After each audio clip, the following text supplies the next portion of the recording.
If you're a female leader in the corporate world, you have undoubtedly noticed that things are different for you than they seem to be for men. It's not your imagination or a conspiracy theory that your brain thought up as an excuse. There's social science that explains how we got here and how we can move forward into a new future. One of the experts on gender in the workplace is Mary Shapiro from Simmons University. And we are so lucky to have her here today to talk about her work. So I hope you love hearing from her as much as I do. I'm Jill Avey, a career success coach, and this is Sister Smart Leadership, the show that explores how women can rise from director to vice president and beyond by fully leaning into their feminine energy as their biggest advantage. Let's get you one step closer to the recognition and promotion you deserve. So, please welcome with me. This is Mary Shapiro, and she is a fellow at Simmons University Institute of Inclusive Leadership, and she has 30 years of experience in gender studies and really understanding both from a consulting background and from a teaching background of what the differences are for women in the workplace, as well as she's doing a lot of consulting these days on both with executives and teams and on an organizational basis. So she really covers the spectrum of DEI issues and is looking at inclusivity across the board. But we get the pleasure of getting to hear from her today about women's issues, and is we're particularly going to talk about how the gender roles relate to executive presence. So I'm pretty excited about this conversation. So with that, Mary, I would love to hear from you. What are some things that come to mind off the top of your head when you think about executive presence and women together? Right. Well, thank you for asking me that question because that elicits a lot of emotion and energy in what I think about that. Years ago, I was asked at Simmons to start teaching a course on executive presence, and I immediately bristled at the request because it seemed like only women. We dealt with a lot of executive women coming into our programs, and a lot of women were getting dinged on their performance appraisals for not having executive presence. And I kept thinking, do men get dinged for executive presence? And the answer, at least 20 some years ago, was that no, they really didn't. So I kept thinking this has to have a gendered element to it. And so I kept thinking of what was executive presence code for, right? And so I really kind of spent a lot of time taking a look at that. And I kind of deduced that it meant, well, for women, you're supposed to be more confident, but you can't be cocky. And you need to be more assertive, but you can't be shrill. And you need to be more commanding, but you can't be bossy. And so I thought the whole concept of executive presence really put women into this double bind of how do I exude presence, which has been conflated with so many masculine attributes. Mm. And yet, we know that organizations promote on confidence and presence, oftentimes over competence. So it was a dilemma. So I had to take some time and really kind of wrap my arms around it. And how I started thinking about it is that presence is really all about what do you want people to think about when they see you, listen to you, think about you. And it's your core, which is all your values, your morals, your ethics, your foundational piece. And then wrapped around that is your acumen, all your knowledge, your experience, all the skills that you've developed. And then wrapped around that is really all about what I call the externals. That's physically how you look, how you come across, the behavior, the tone of your voice, what your office looks like, what your background of your Zoom looks like. All that kind of stuff adds up to projecting, ideally, something that you want other people to think about when they think about you. So that's how I wrestled with my own demons about thinking about presence. So where did that lead you? Where me? Well, what was interesting is that you can read a lot of the research around executive presence. And what I came away with was a couple things that I felt like particularly relevant to women. One was this concept of what's called attribution theory, which is for you to enact leadership and be perceived as a leader, you have to not only think about what am I doing, but what's happening in the environment around me. because women forever have been socialized to point inward when they fail. Oh, I screwed up. I wasn't really good. I knew I wasn't going to be competent, all that kind of stuff. Yeah. Point outward when they succeed. So it's, oh, it was the team effort. I couldn't have done it without the full team, all that kind of fine. Men, on the other hand, are socialized very differently, and they're socialized to point inward when they succeed. Oh, I'm the greatest. And point outwardly if they fail. You didn't give me enough time. You weren't clear on your directions. You didn't give me enough resources. It's always pointing externally. And again, when I talk about men and women, I certainly don't assume all men do it one way, all women do it another way, because there's a lot of variation in each of Mhm. those groups. But it's just basically men and women as kind of social members, kind of what society says about them, right? So you're saying Uh, that we're learning these things from a very young age, and yes, that's in our culture more than it's just us as an individual of how we were raised in our particular family and situation. absolutely. I mean, one study showed that by the age of 4, little girls have learned to point inward for failure. And that's just horrifying. Wow. I have a 4-year-old granddaughter, and I'm like, no, I can't let this happen to her. But it's all through the media, it's through teachers, it's through family members, it's everything around us just tells us as individuals what we, as people who present as women versus people who present as men, what they can and cannot do as individuals, but then also certainly as leaders. So, yeah, we're absorbing all that all the time. I really see that play out in my coaching practice, and I mean, even in my own life, I've definitely felt that way too. And you see the guys definitely not take on as much of that Mm. intrinsic, um, Yeah. Yeah. the And attribution. I have a great comic for anyone who's still kind of going, I'm not really sure about that. And if you can think of the first frame, it's a woman. This is probably good post COVID trying to put on jeans for the first time. And she goes, oh, I got to go on a diet. And then you have the second frame and it's man trying to put on jeans probably for the first time since COVID. And he goes, something is wrong with these jeans. And That actually happened in my attribution. house. That's right. That's right. My Definitely husband have said, "Oh, society. I need a new pair."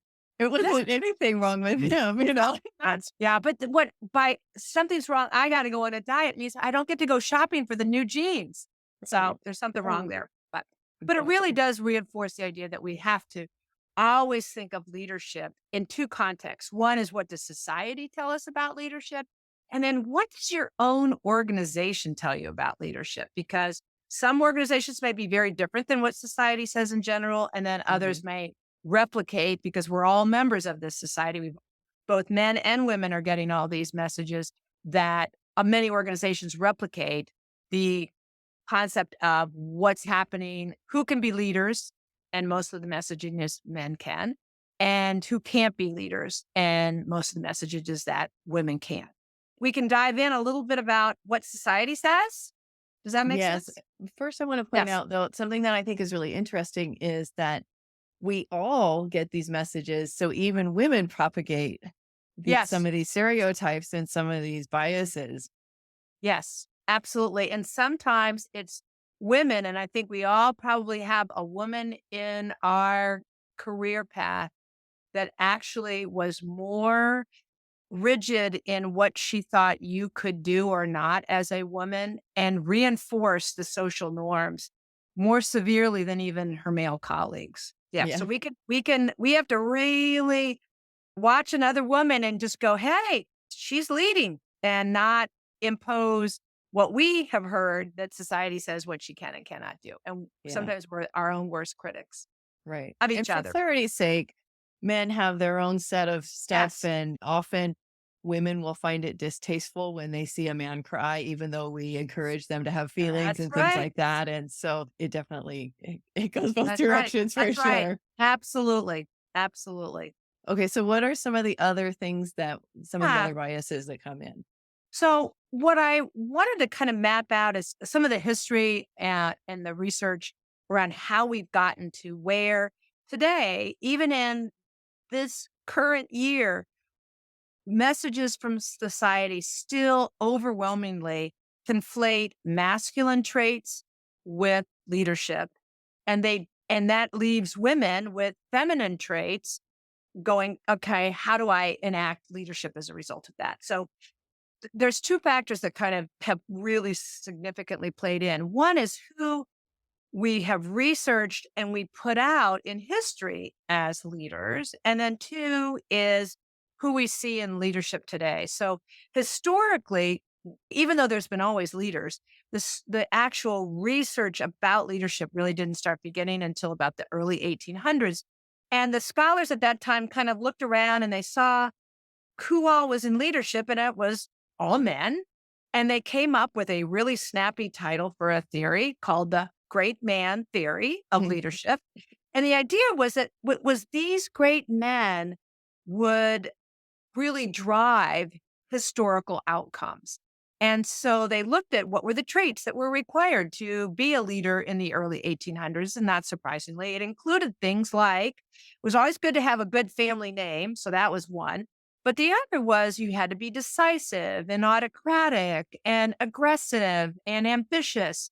And all of these traits that enable these rulers in the 1800s to fight each other and to take more territory and to dominate everybody. And that's kind of the great man theory of leadership.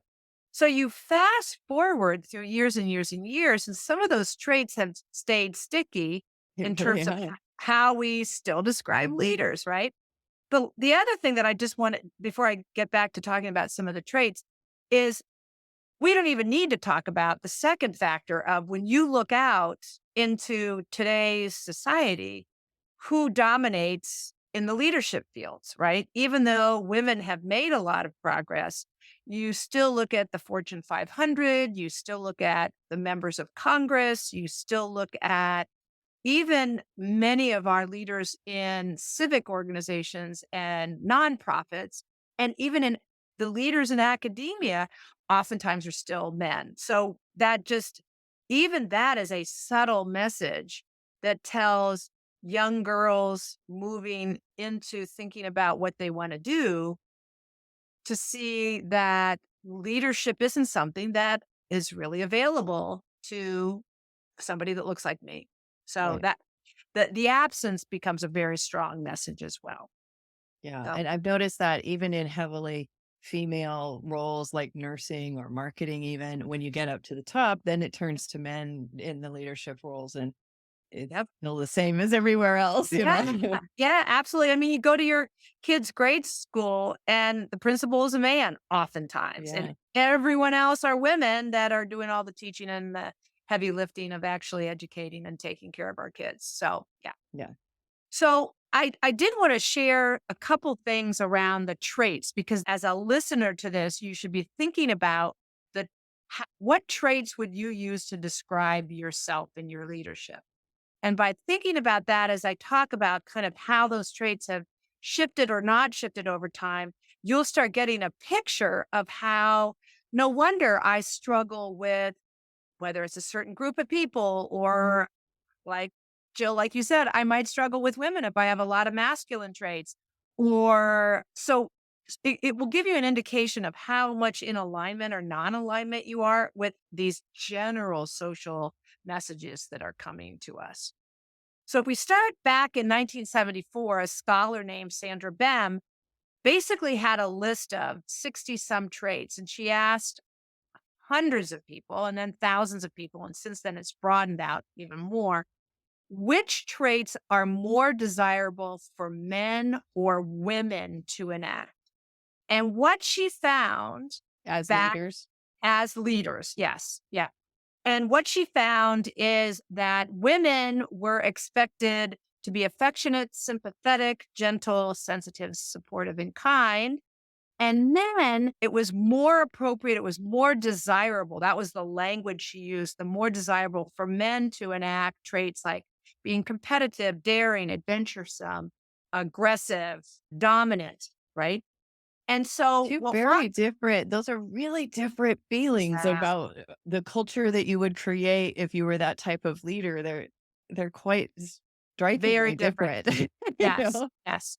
And she had actually hypothesized why that difference. And she was saying that it was because at that time, it was only 4% of middle managers were women. So this is 1974, a Yeah. little less than 50 years ago. 4% of women were middle managers. And so she was hypothesizing that the reason why people conflated those particular traits with men or women was because of the roles that they were in. And so, because men were more likely to be in a leader role inside an organization, those were attributes and traits that were necessary for them to be successful. And then the other traits, the caring, the compassionate, the empathetic, those types of traits were really needed for the majority of women that were home, taking care of children, taking care of the home. Now, Mhm. it's really important to note it at the time of her initial research that women of color were much more into the workforce and were much more frequently in breadwinning roles. Her initial research were on primarily white Americans.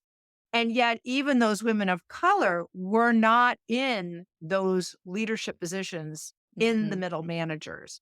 So they're probably doing a lot of those more masculine traits in order to be able to be successful in the workplace, but it still wasn't seen as desirable for them to do that because that was crossing into what men were supposed to be doing. Mhm.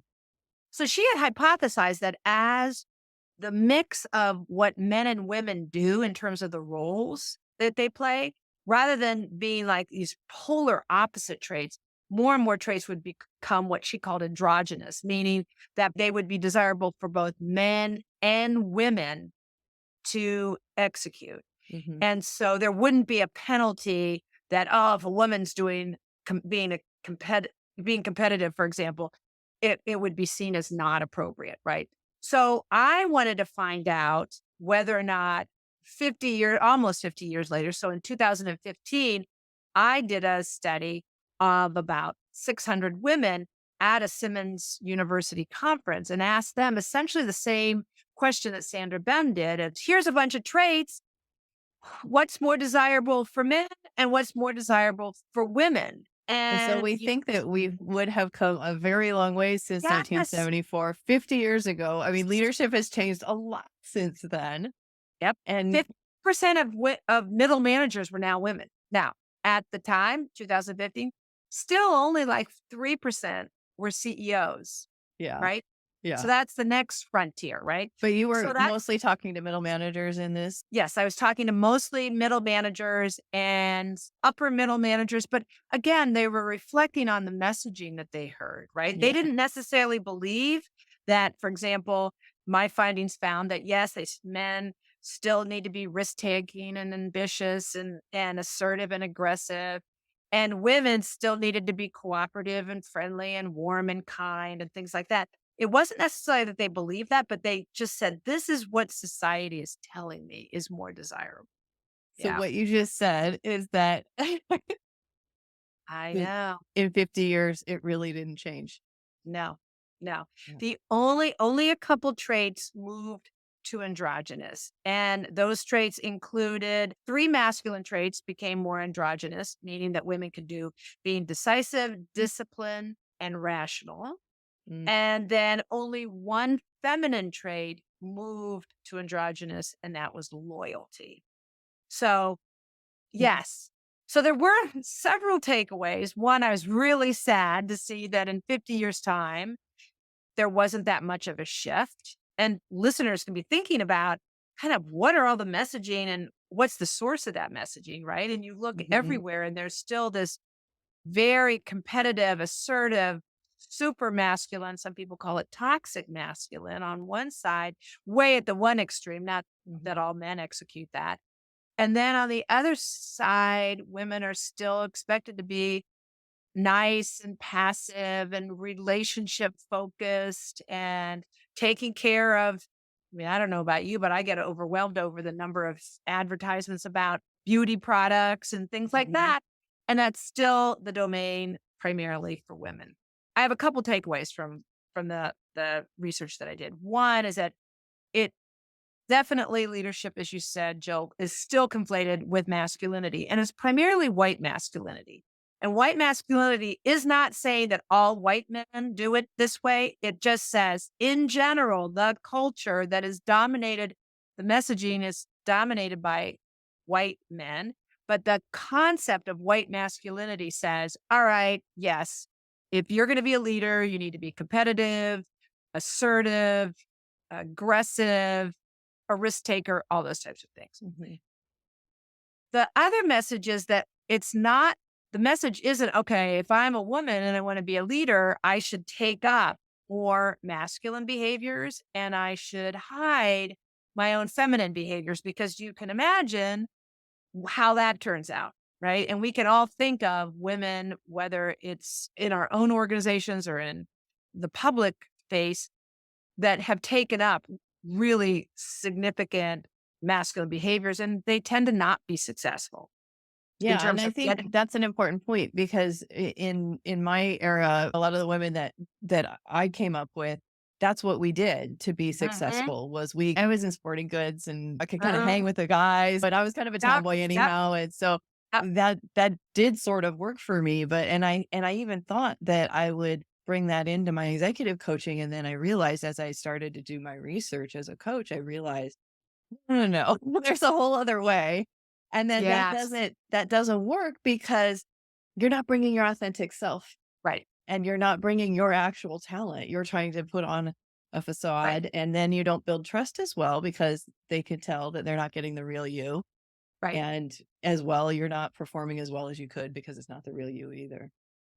that's right, and exactly to your story, because you were an athlete, there's all kinds of research that talks about that being a competitive athlete helps to prepare you for leadership. What I was gonna say is you probably have some masculine traits that you're very comfortable with and who are authentically you. Yes. Yet you also may have traits that have been named as feminine traits that also are comfortable to you. And that's exactly where I try to get individuals to get to, is to look at, and this is including with working with men, it's the goal should be to know what your strengths are and to tap into the full portfolio of potential strengths, even those that have been kind of earmarked as masculine and earmarked as feminine. It's that you will be more successful as a leader the more you go, all right, given a particular situation, I need a little bit of this and a little bit of that, and that's going to allow me to be successful. And that's exactly what a subsequent study was. I was so intrigued when COVID-19 hit and the media immediately started talking about how, oh, look at these countries where there are female leaders. The countries are doing so much better in terms of avoiding COVID deaths and minimizing hospitalizations and all that kind of stuff.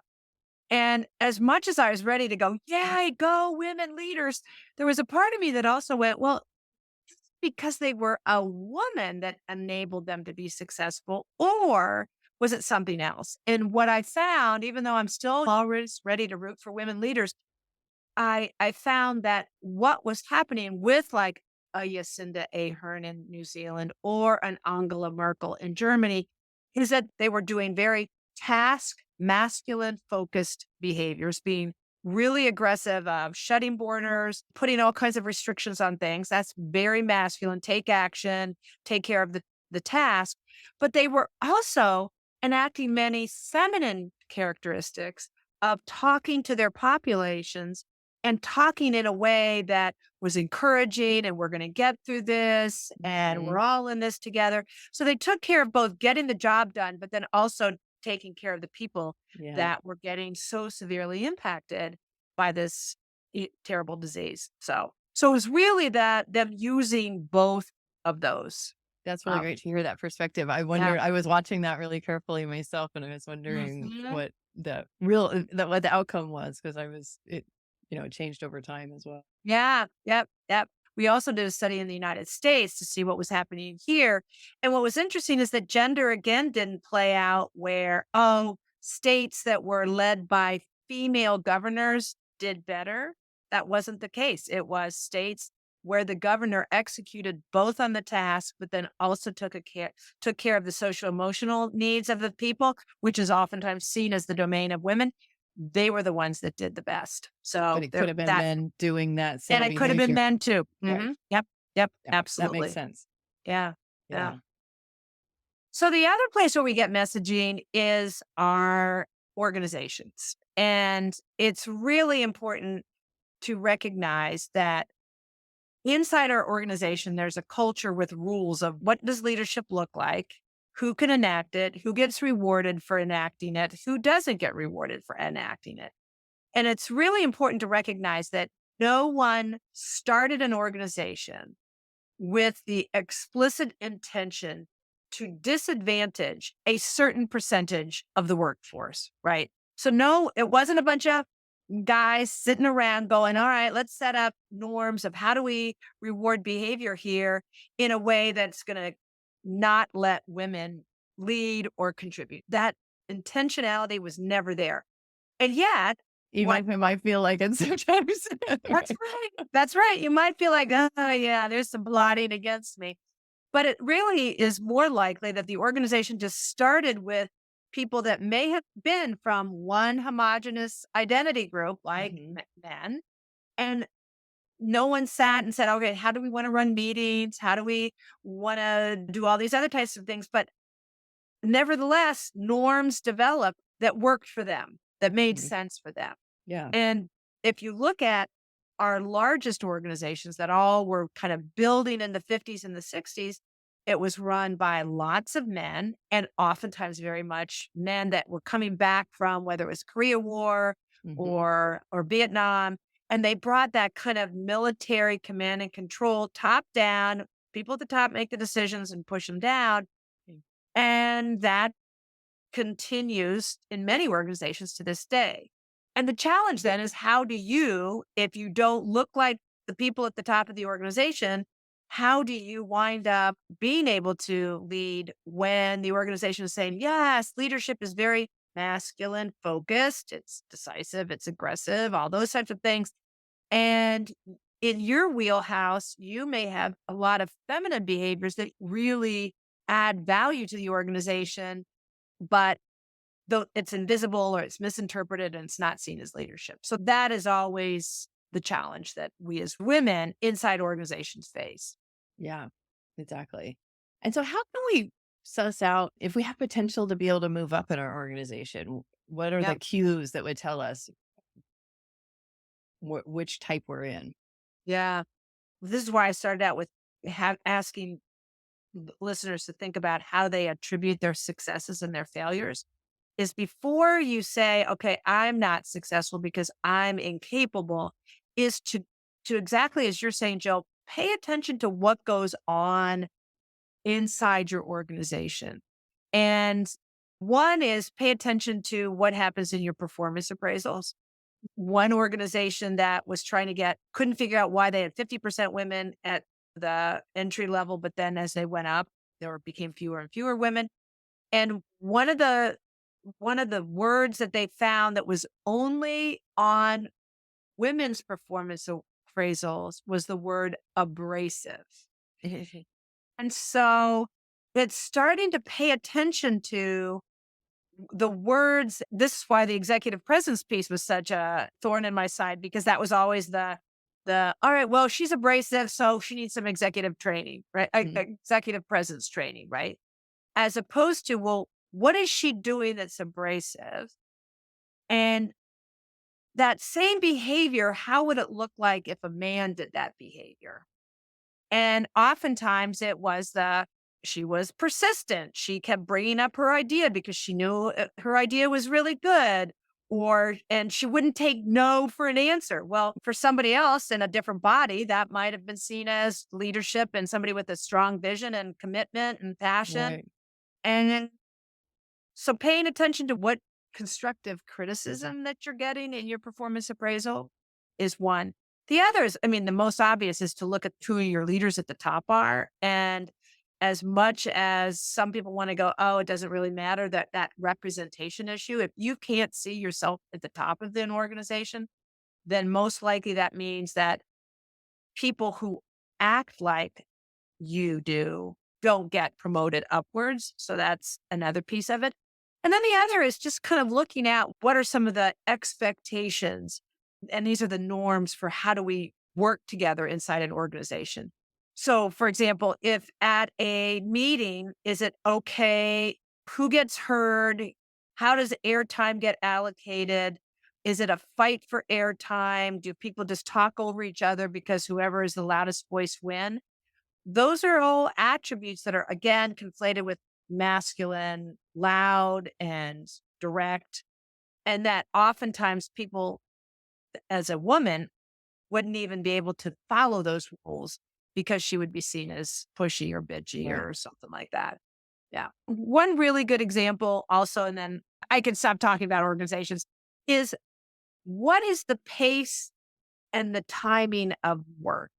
Because originally, when it was mostly men in professional work, work could be 24/7, even though they didn't have emails back in the day and all that kind of stuff. But there was that you were available to come into the office, and men would go into the office 7 days a week. And it was that coming into the office was proof of your commitment. Yeah. And it worked because you had probably a stay-at-home wife who was taking care of the rest of your Right. life. Right. Those same expectations, if they're still happening in your organization, it doesn't work when you've got either two working parents Mm. or you've got as a single mother and you can't be available 24/7. So if those expectations are still happening, that really is an indication that this is a very masculine environment that is asking you to put work above everything else because work is the domain of men and everything else is the domain of women. And we're not valuing that. I think that's really a big one these days Mhm. because we do have so many of those two kinds of households with single women and two working Yep. parents where getting all the other stuff done, whether it's Yep. childcare or elder care or whatever Yep. else is going on. I Yep. swear sometimes pet care can be enough too. And but just aren't we aren't Yeah. available and then to set boundaries now we're seen as not loyal and we don't care Mhm. about our careers and things like that and not having that trade-off be respected for what it is. Yep. Yep. Some organizations are actually very intentionally trying to change that. So, one organization that worked with Simmons was a big pharmaceutical company. And because they were global, they had the expectation that for you to get to the executive vice president level, you needed 2 years of expat work somewhere in the world. Mm, And that worked when you had primarily men and they had what's always called the trailing spouse, right, which was a woman who might not have a career or had a very secondary career and could move the household, take care of the children, get the dog out of quarantine that had to be at quarantine for right, whatever, and took care of the rest of the life of the man so he could as an executive get that expat experience. As soon as this pharmaceutical is recognizing we can't get women to do these expat positions, and that was impeding their ability to move up in an organization, women were saying, my husband isn't going to let go of his career to go for me to go work in exactly. France for 2 years. Or I'm a single parent and who's going to take care and get my kids integrated into Acclimated this and new yeah, school system and everything. And so what this organization did to their credit was figuring out, all right, we still want this international experience, but we're going to put it into these little bite-sized things. So people would go, still a burden, still a challenge, but executives would go for 3 weeks somewhere mm, and then come back for a month or so, go back for 3 weeks, come back, and didn't do a full 2 years work, but got a good sense of these different world cultures mhm, that the organization had to work in. So creativity on the org's part in order to be able to take out what was never seen as an intentional challenge for women. Let's put this barricade up, but nevertheless it served as a barricade for yeah. women. Oh, that's fantastic. Yeah. Yeah, that's great.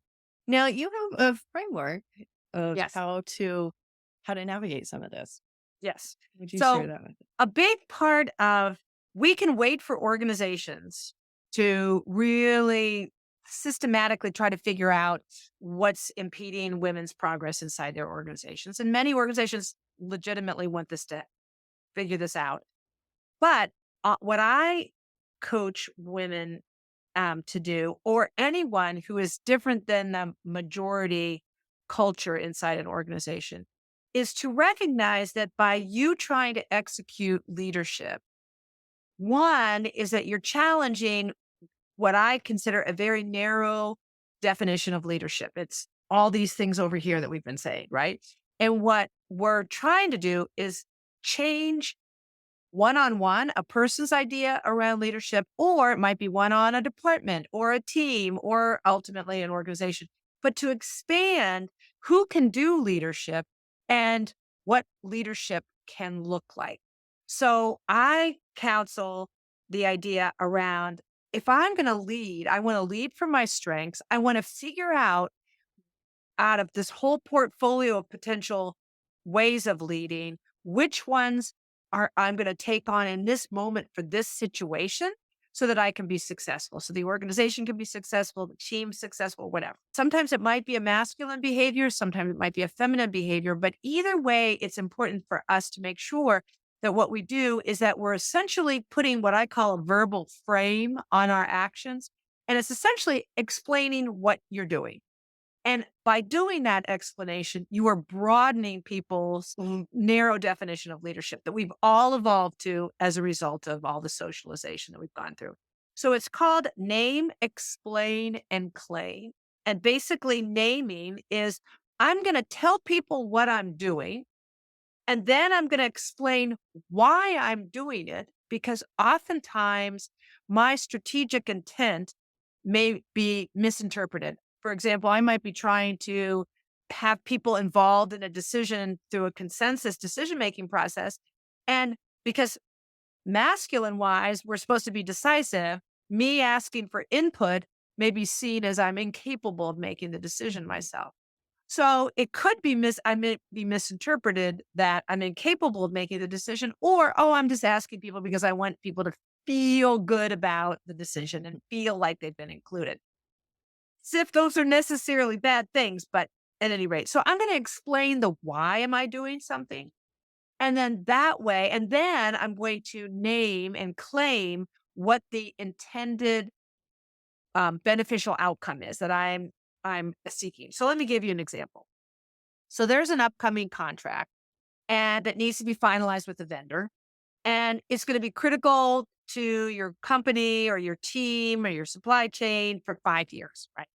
So you could, as a leader, make the decision all by yourself. But instead, you want different people from different parts of that are from different functions or whatever to come together and wrestle with this contract, come up with agreed upon terms so that we can make sure that the contract meets all of our needs, doesn't have any unintended consequences. We're stuck with it for 5 years. So I might need to say something like, we're ready to finalize this contract that's worth $2 million and it lasts 5 years. You are all going to have to live with the terms of this contract for that time.